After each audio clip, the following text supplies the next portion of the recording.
Hi Harsh, thanks for doing this for us. It's a pleasure to finally get to meet you, the name, the myth, the legend. So I really appreciate you doing all of this. And yeah, I'm looking forward to this event. Awesome. Here we go with question number one. Why don't you tell us what was your concentration at Weatherhead? Yeah, sure. So I started off with design thinking and organizational behavior. That is what I wanted to really focus on.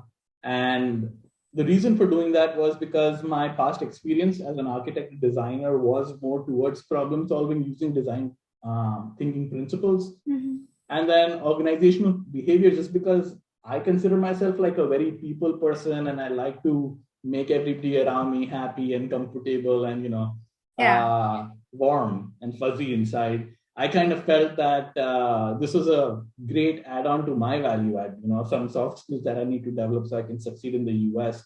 Especially, I think as an international student, I had that anxiety in the back of how will I fit in an American corporate life. Mhm. And I think the soft skills that organizational behavior courses and Weatherhead help you nurture and develop over time are absolutely critical. And if not just for that, the entire organizational behavior department is just so awesome that it feels therapeutic. So, and those who have interacted or sat in those class, I'm pretty sure can vouch, including yourself, that sitting in Professor Van Oosten's classes just helps you detox and just calm and be all positive at the end of the day. And then, I can totally agree. I really recall those lead sessions that we had in the fall semester. I think those were amazing, and everything that she teaches are really valuable and you can relate to it. So what else? Can you recall some of the experiences in your corporate life that you can click around with the classroom teachings that you've had at Weatherhead? yeah, so let's see, the entire course that way teaches and gives you a lot of unique points, Mm-hmm. which as a whole, you can't really just take it out of class and, practice it or implement it in your corporate life. But what it does to you is it subtly changes your mindset and the way you think about scenarios and people and different personalities and how do you nudge them to do the right thing or do something that's better for the team and not just that individual. So just overall, I've just learned how to be a much more better team player, if that makes sense. Yeah. And just the 360-degree evaluation in that course was such an eye opener because I reached out to so many of the folks that I've interacted with in my long career of 5 years. Just but and the group mates that I had in my MBA thing, and it's all anonymous, so people Hmm. tell you what's really wrong with you very blatantly, and if you're a bigger person about it, you take those feedbacks and you will incorporate it in making you a better person. So overall, yeah, that class is just amazing, and it just makes you a better person. And I really don't know how to sum it up because it's such a big thing that we need to have like an entire documentary rather than a podcast to cover how organizational behavior has changed me for the good. Well, that's interesting. You've given me idea for the next initiative, and I already have my mind rolling around it. There we But go. moving on, I know that you were Yeah. involved in school. So tell me a little bit about your experience beyond academics. Yeah, so well, I ended up working, or not working. I ended up standing for elections for the executive vice president role in the GBSA. That was really interesting because I got to work with people outside my program, outside the MBA program. We had a lot of team members from the MSM programs as well as stakeholders from the Weatherhead Mhm. employee base itself. So from student experiences to admissions to marketing, career management, everybody was involved of how do we, make the entire experience for the graduate student body better. So that was a lot of fun, and it was pretty challenging too. We hosted some great events like the first university-wide weather headless ball, and we were able to bring in a lot of sustainability aspects to it as well in terms of crockery and decorations and things used. And shout out to John Turner from our batch for doing that. He really drove home the sustainability aspect. And the president at that time, Chris Blanchard, he was the one who was responsible for making this an entire university-wide event and give more light to it. So just the managing of the Yeah. logistics of all of this was more my role. And yeah, that was the fun part, I guess. So tell me, how do you see those being engaged in activities like being a part of the GBSA? How do you think, what is the essence of getting involved in activities beyond academics at the business school? Yeah, this is something I can't even say I wish somebody had told, because everybody around me would tell me that, listen, grades don't matter. The 4.0 GPA doesn't matter. But I guess the way, growing up from school is like, oh, you want to be first in class, grades are everything and all, especially if you're coming from India. That's just the mentality there. And I, Totally. unfortunately, I guess, brought it here as well. And I would just try for the 4.0. But at the end, even to this date, nobody's really asked me what your GPA is, let alone see my transcript, right?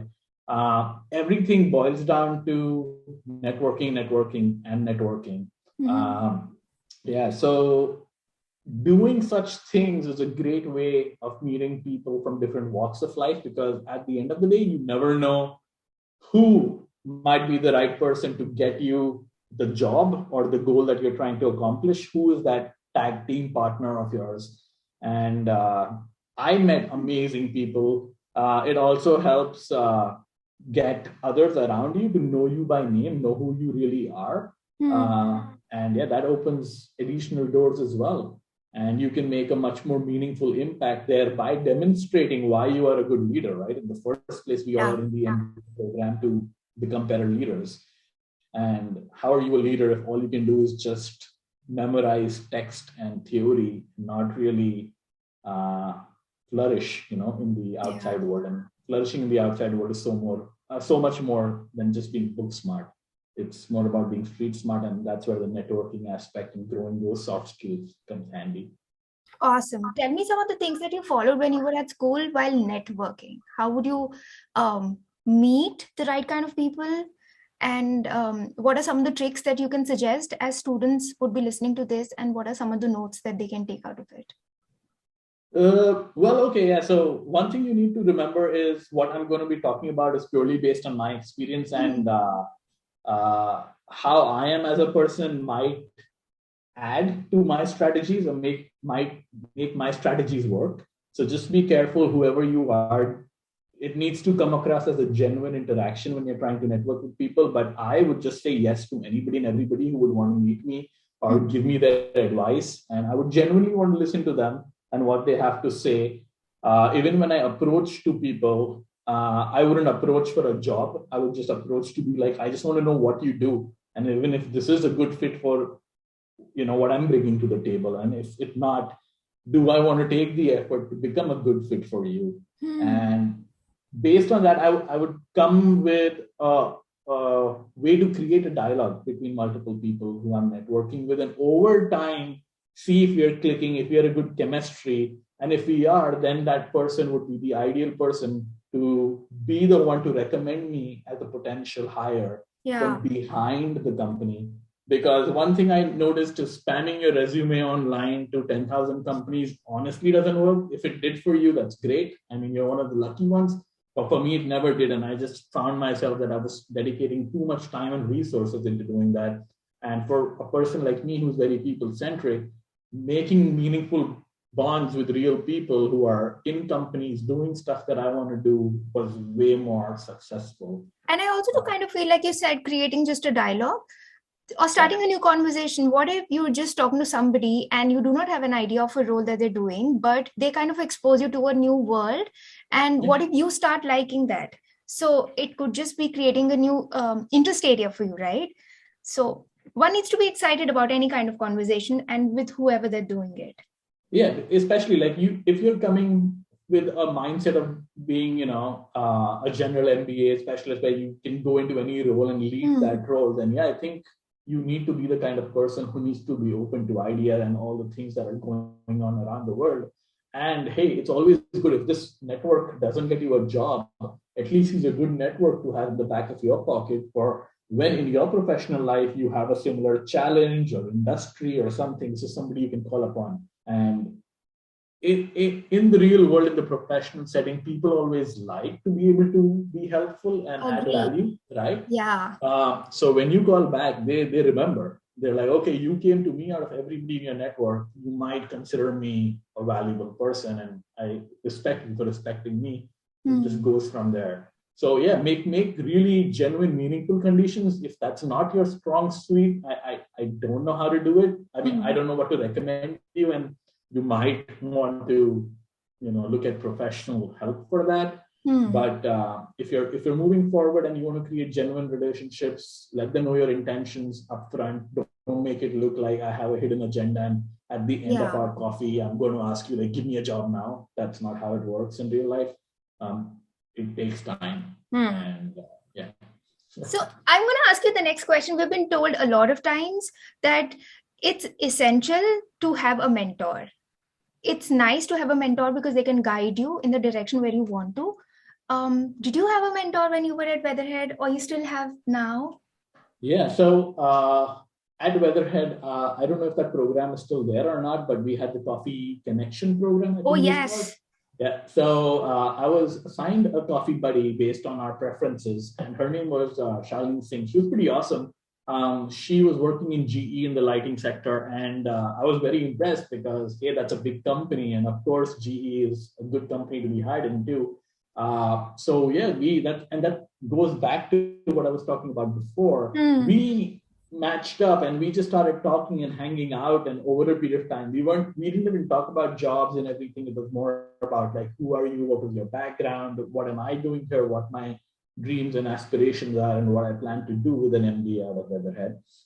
And she had a yacht where we would go out in Lake Erie for 5-6 hours, have picnics there, and we would just bond.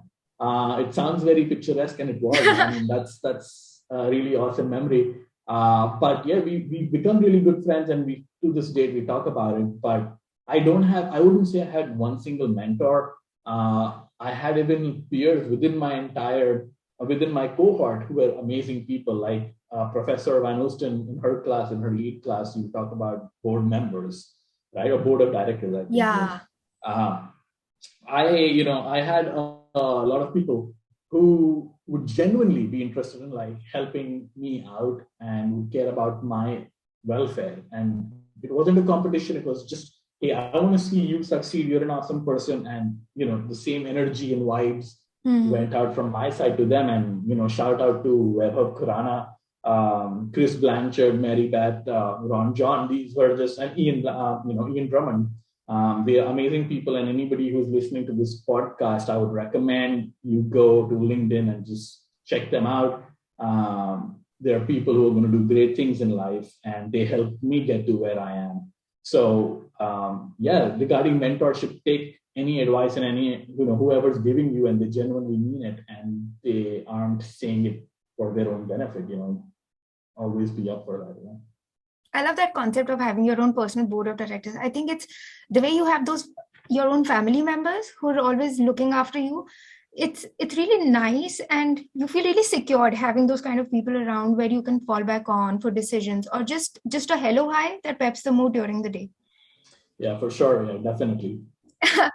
I know you've shared a lot of instances of your experience at Weatherhead, but what is that one particular memory that you have really close to your heart? I want to know one of these experiences that you had. Well, I'm thinking about it.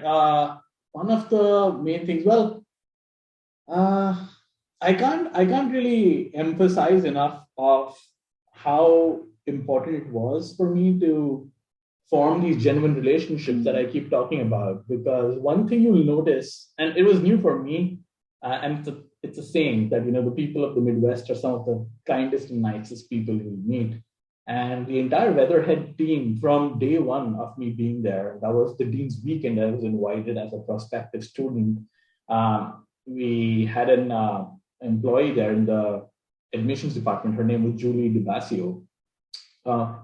Amazing person, one of the nicest people you can meet, right? And in fact, I ended up becoming her graduate assistant too, moving forward. Wow. But she was also the one who introduced me to a lot of people, her network for jobs and everything. And the professors and even the local cohort who comes from the Midwest area are amazing people, and they'll genuinely go out of their way to help you and show you the ropes of how you can succeed. the better stuff. So I feel like if you're coming to Weatherhead, which is in the Midwest, I think one of the greatest assets is or are the people, and Yeah, you need to make the best of it. So my memory, even to this date, are all the people that I made friends, professional networks and personal networks, and to this date, I'm in touch with them. And yeah, they're part of my support network. So absolutely. No, I completely agree. People is what make a place, right? If you have those thick connections, and that warmth within, you can reach yeah, out wherever, you can experiment whatever, and that's the kind of place or the campus support that every student looks for. And if that's solid, then you're pretty much in good hands. yeah, um exactly. And just to add to that, yeah, sorry, didn't mean to cut you off, but just wanted to add to that the best city in the world with no support is a pretty useless city to live in. But even the worst city in the world with amazing friends and family and all, you yes, just be as fine. And I think that's what Cleveland did to me, where it's not a New York or a San Francisco, but you have amazing people there. And trust me, like when you get to know them and they get to know you and you're having a good time, there's no better place. I still miss living in Cleveland, and I would jump back. I would migrate there given a chance any day. So, awesome. So we've come to the last segment. uh, I want to ask your one piece of advice that you want every student at Weatherhead to listen to and follow religiously. yeah, again, this goes back to please just don't focus on getting grades yet. Mhm. Okay, do that. Don't get a one GP or something that won't help you either. Do decent amount, but try to focus as much as you can in forming genuine relationships because this is your time to signal to prospective employers and professional networks that hey, you're ready for the next big step. And trust me, none of these employers are looking for grades because everybody can you're surrounded by type A people, you're surrounded by smart, intelligent people. Everybody will get good grades. But what's going to set you apart is who you are as a person and who were you able to get in the good books of.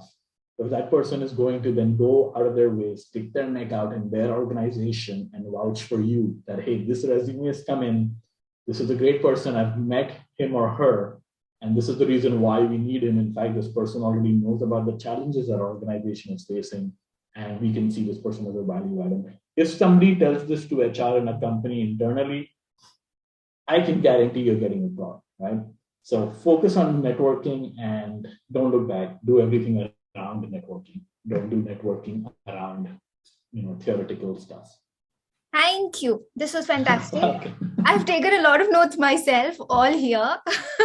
Yeah, no, um, do please feel free to reach out, and if there's anything else I can, help you out with, it always be a pleasure. And to anybody from Weatherhead, yeah, if there's something I can do, look me up on LinkedIn, see if my profile resonates with who you are, or if you just have more questions. I am an international student who went through the whole H-1B process and all these things too, and then ended up moving to Canada. So if that's something you feel as a Weatherhead student that you need some help or guidance on, yeah, I'm available. Just let me know. Thank you for extending that one more area where most of the students are thinking about, but they don't have the right resource or the right person to speak to. So I think they'll reach out to you for it. Perfect. Yeah. Thank you. Thank you.